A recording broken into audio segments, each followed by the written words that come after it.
Welcome back, everybody, to another episode of Sports Talk with Hawk.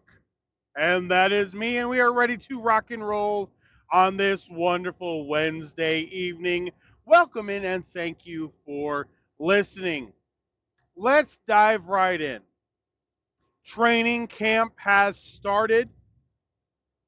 The Hall of Fame game and all the festivities that take place with it have now commenced on this. This is Wednesday. I'm recording this Tuesday night, so this will be released Wednesday. So all the Hall of Fame stuff is the next night. It'll be out before the next podcast, which comes out on August 2nd.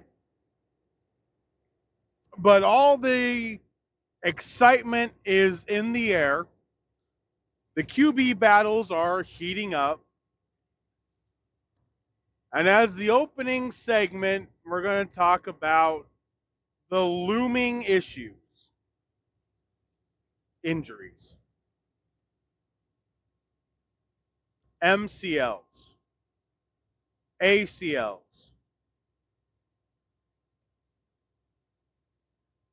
Can we just, at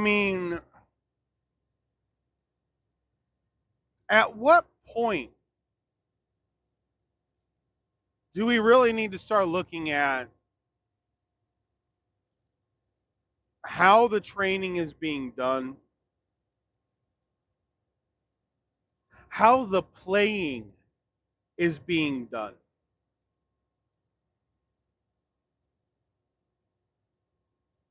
I sincerely and seriously do not remember a time or a span of years that have had so many ACL, MCL, knee tears involved within a season. Non-contact injuries where you pull an ACL just by running.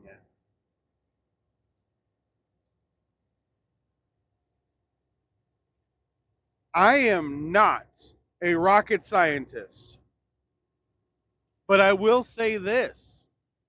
Something seems off. Something seems off.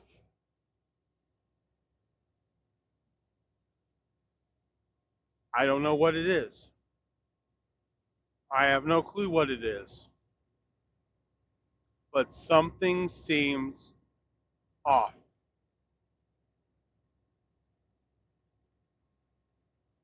There's almost a hold your breath and pray type of effect that happens now anytime you walk. It just, something seems off. And I really don't like it when NFL seasons are marred by injuries, especially injuries of that simple of a caliber. Non-contact. Like, there's no just hyperextending your knee and then playing 10 plays later. There's no just rolling your ankle anymore.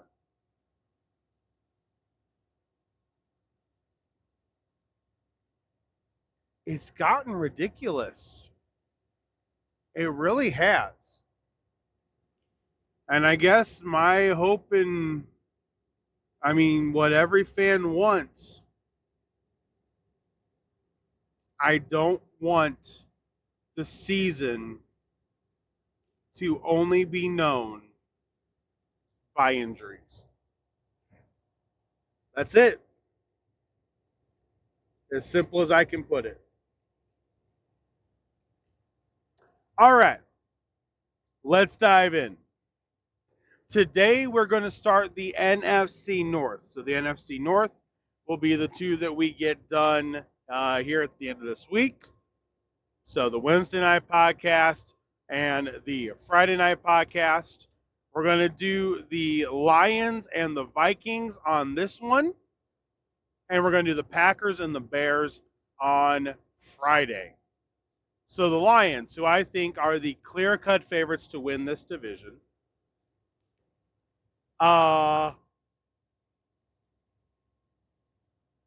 truthfully, a team that's got the excitement of youth and then veteran leadership where you need it. I really like how the Detroit Lions are built. So let's rock and roll here. Here we go. We got Jared Goff, Hendon Hooker, Nate Sudfeld. Those are your three starting quarterbacks for the Detroit Lions. We then have David Montgomery, Jahmyr Gibbs, Craig Reynolds, and Sione Vaki, the rookie, as the four running backs currently.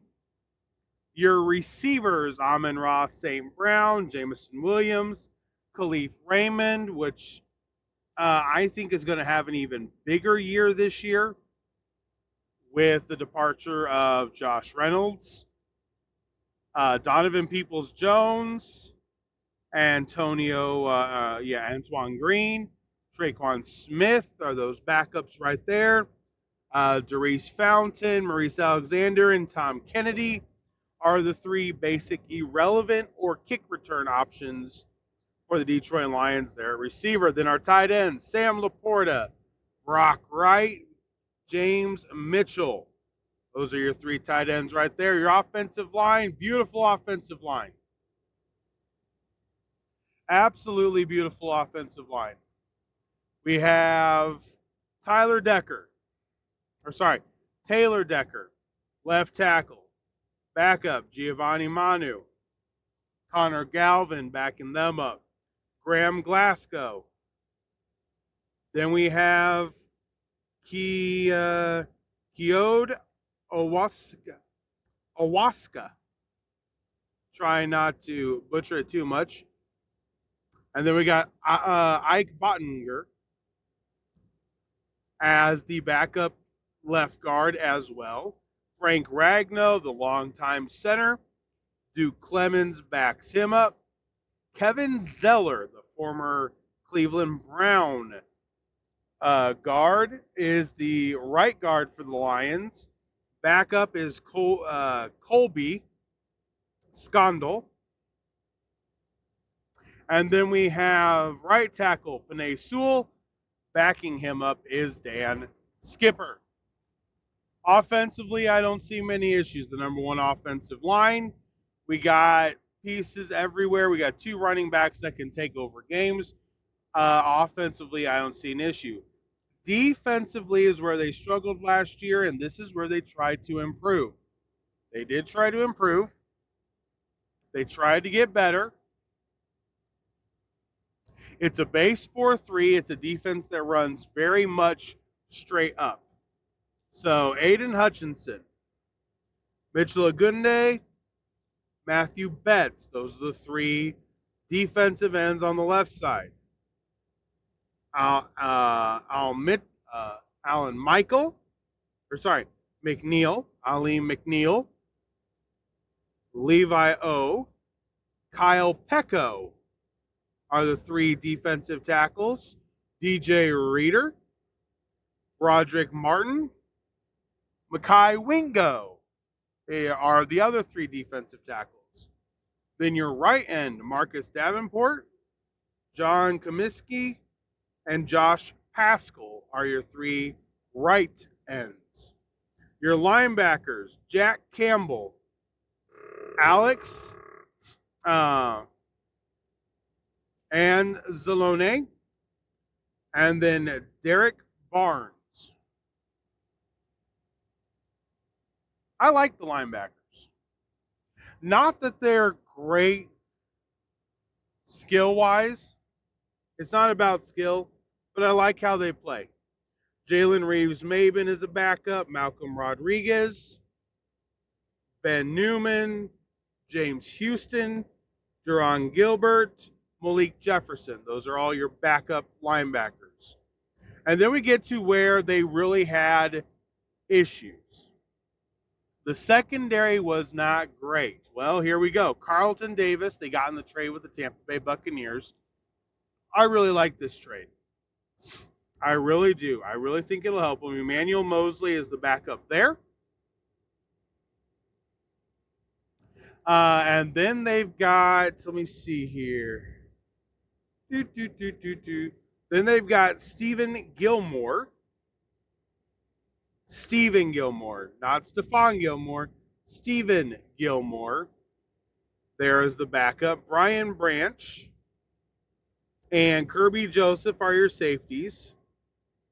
Lauren Strickland and CJ Moore are your backups. Terrion Arnold, the rookie, is the current projected right corner, with Amik Robinson being the slot corner. Kendall Vidor as a backup, and Khalil Dorsey as a backup corner as well. The place kicker right now is potentially Jake Bates, with Michael Badgley being on IR right now, and Jack Fox is the punter. All in all, the Detroit Lions, to me, look really good.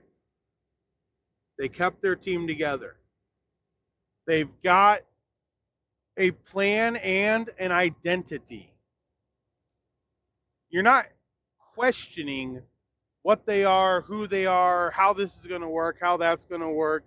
You're not questioning anything, which to me is very important.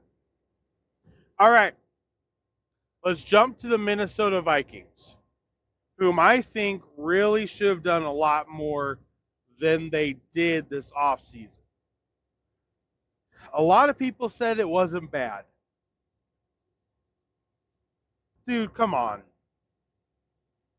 Come on. I guess we'll find out. All right, here we go. So, quarterback. You got Sam Darnold, J.J. McCarthy, Nick Mullins, Jaron Hall. You have 4 quarterbacks right now. Then your running back is Aaron Jones, Ty Chandler, Myles Gaskin. Your receiver, Justin Jefferson, Jordan Addison, Jalen Naylor. Backing up is Brandon Powell, Trent Sherfield Sr., Lucky Jackson. Reality is they don't have depth at receiver. They really don't. Tight end, TJ Hawkinson. Backup, Josh Oliver. Robert Tonyan is also there. Now, their offensive line, this is going to be where it gets interesting. Let's see. Christian Darrensaw, Dalton Reisner, Garrett Bradbury, Ed Ingram, and Brian O'Neill. Those are your starting 5 on the front. Now, who do you have backing them up? Injuries happen. This has to be there. Walter Roos, Blake Brendel, Dan Feeney, Tyrese Robinson, and then David Queensberry. So, as far as experience in the game, the backups are okay. So there is a shot that even if a starter goes out, the backup is going to be very solid, very good, and it may not be a huge drop-off offensive line-wise. To me, Justin Jefferson makes or breaks the year's success. If he's healthy, they could win 7 games and be the most dangerous 7-win team. If he's got injuries, they could be 4-12.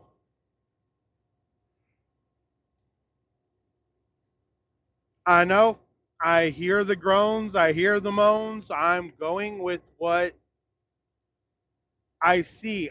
Aaron Jones is really good. The offensive line may be able to give Darnold, McCarthy, whoever it is, the time needed. But let's just be honest. It's not the team needs another year. They need another recuperation year before I can truly say they can take the next step. And they got to keep everybody. So their defense is a 34. Their defense is a 34. They're going to really rely on blitzing and more than likely the zone coverage with it. So you got Jerry Tillery, Jonah Williams, and Levi Drake Rodriguez as your three left ends. Your nose tackle is Harrison Phillips, Taki Tiami, and Jacqueline Roy. Jacqueline Roy. And then your right end, see, this is where it gets interesting. Your right end is not who you would think it would be. It's Jonathan Bullard. John Ward backing him up, and then James Lynch. Now, your weak side backer is Jonathan Greenard, which came over from the Texans. Andre Carter II backs him up. Bo Richter is the third string. Then you got Ivan Pace Jr. with Camus Gringer Hill and Brian Asamoah the second. Blake Cashman is your second middle linebacker with Abraham and Dallas Gart. Then you've got Andrew Van Ginkel, Dallas Turner. Dallas Turner is sitting in the second string right now. Why? I don't have a flipping clue. Dallas Turner should be able to thrive in a 34. I still think it would have been better if Atlanta drafted him. But this defense is young. However, it's got to give them time. Greenard should be on the defensive line. Jonathan Greenard should be on the defensive line. That's what I believe. That's the reality of where everything is right now. He should be on the defensive line. Now, since he's not, they got backup pass rushers.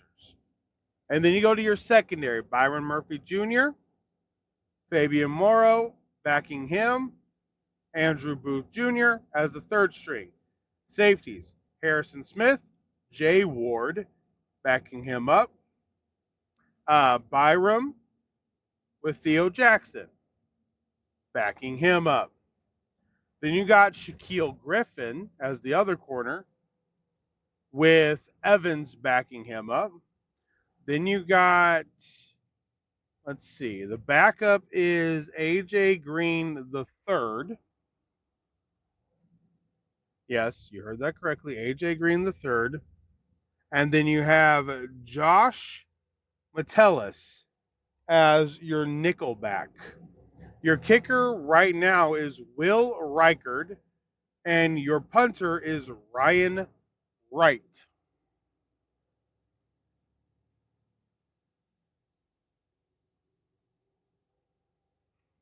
That defense is young.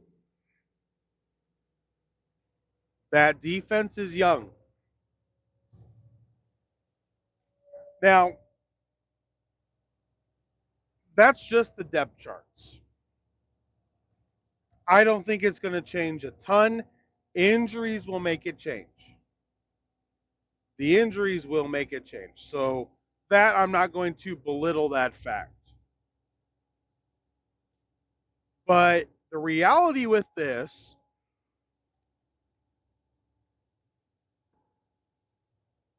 is that with so many free agents still out there, so many teams still needing things, all these teams are playing the cat and mouse game of waiting to the last second.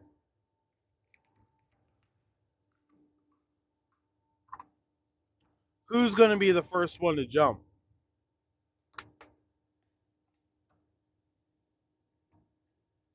That's really what it comes down to.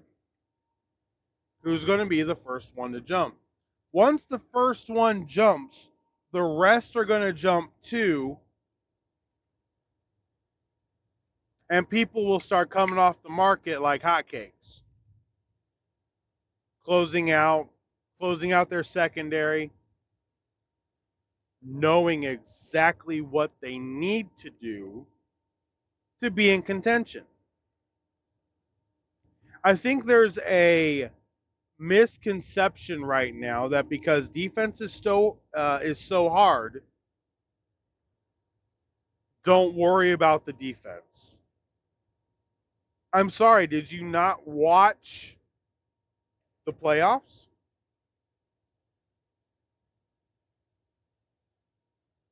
If you watch the playoffs,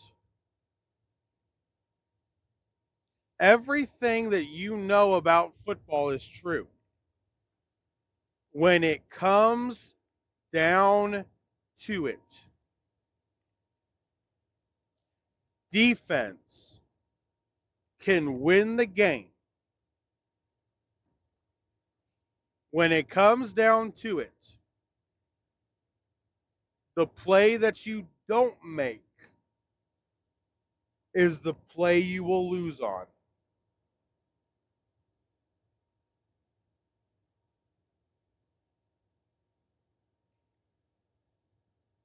Perfect example, the Super Bowl.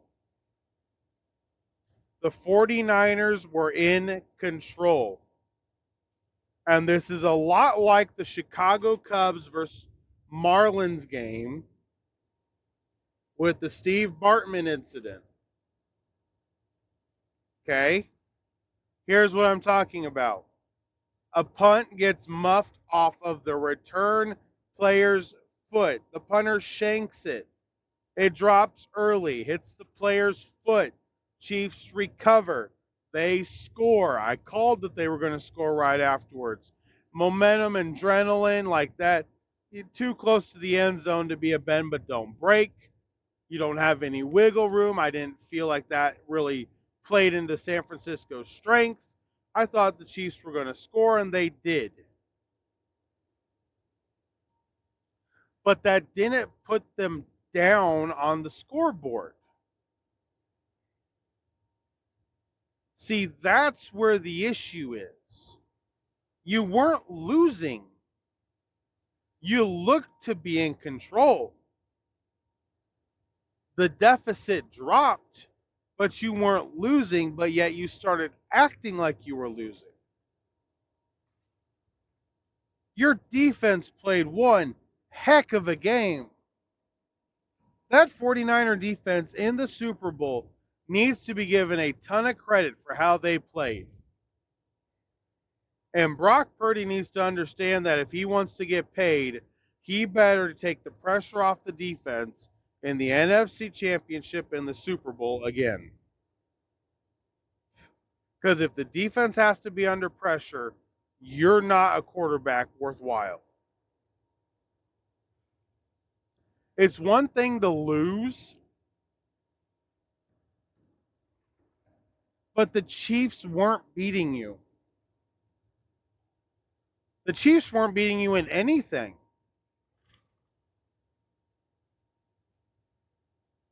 One thing happened. It matters. Defense matters. The way you play matters. Simple as you can put it. So as a final thought, defensively, you're going to see a lot of free agents picked up. Week number 2 and 3 of training camp, I believe. I do believe you'll see another mini spurt at basically Thanksgiving, trade deadline time. Because of how all these contracts are,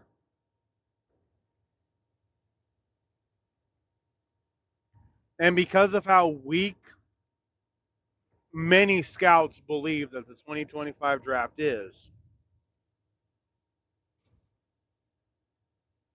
Look for teams to be able to trade.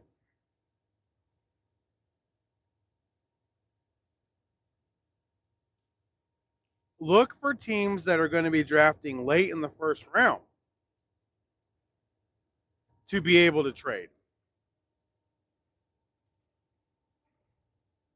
The trade deadline, I think, will have 5 trades that we talk about, not the cash considerations, not the stuff like that. Okay, none of that. But legitimate moves. Somebody's going to need a running back. Somebody's going to need a quarterback. Sam Darnold and Geno Smith, I think, need to have a really good start out. I don't think the Vikings are going to win. But if he can have a really good start out, it makes him look good for the trade deadline. And I really think that's what he's playing for, an opportunity to really showcase himself. I think that's where it is.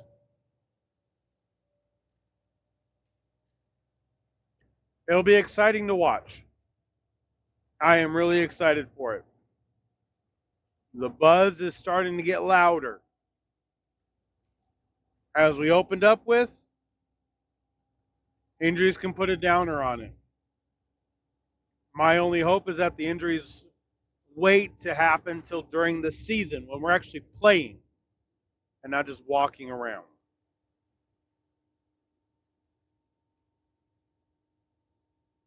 And remember that defense still matters. You still got to play it.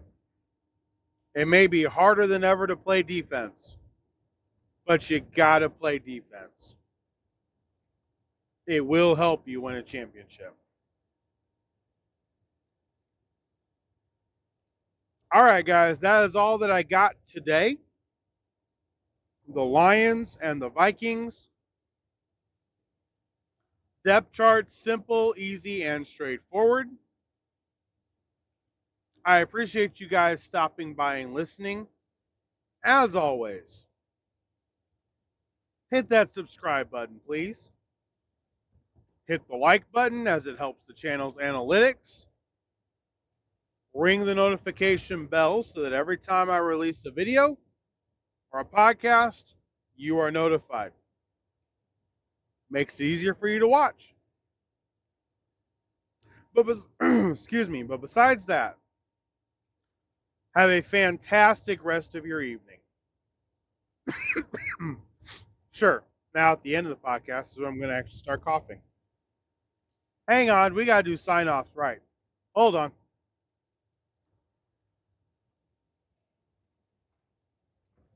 There we go. Need to take a drink of water so we could actually do a sign-off correctly. All right. Now that I'm not worried about coughing and hacking out a lung, thank you guys so much for watching. Thank you guys so much for listening. For Sports Talk with Hawk, I'm Hawk, and I'm out.